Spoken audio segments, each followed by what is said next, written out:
win, play, show style, your number 1 QB, your number 2 QB, your number 3 out of the quartet available, of course, Stroud, McCarthy, Duggan, Bennett. If I had to go 1, based on the year, it'd be Max Duggan 1. Number 2, it'd be CJ Stroud.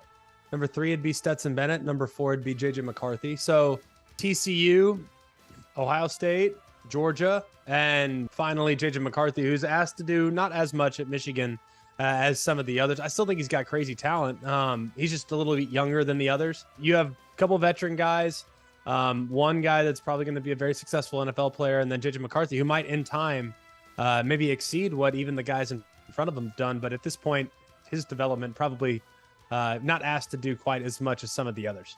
Let's say you have the first overall pick in next spring's draft. You taking Stroud, or are you taking your guy Bryce Young? Or are you going off the board, Will Levis? Are you going Bryce? Yeah, I'd Not go too Bryce. small for you? That would be the only flaw, right? I mean, if we're going based exclusively off productivity and tape, he's a better player than CJ Stroud to me. I think the jury's out a little bit on all the quarterbacks of the class.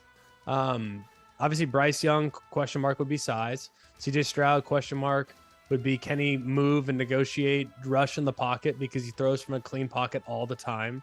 Will Levis, to me, feels very, very sporadic, but has some natural ability, has the size, speed quotient that you want.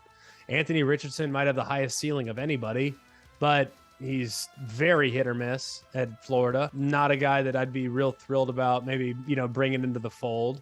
There's a handful of others too of guys that would be in the mix. Like next year, Caleb Williams at SC, I think if he came out this year, he'd be the number 1 overall pick. Right now, I think that everyone has a little bit of a question mark. So if I'm going to go with question marks abound, I'm going to go with the guy that I've seen do it time in and time out throughout the course of the season, even when the people around him and the pieces around him weren't elite, and that would be Bryce Young.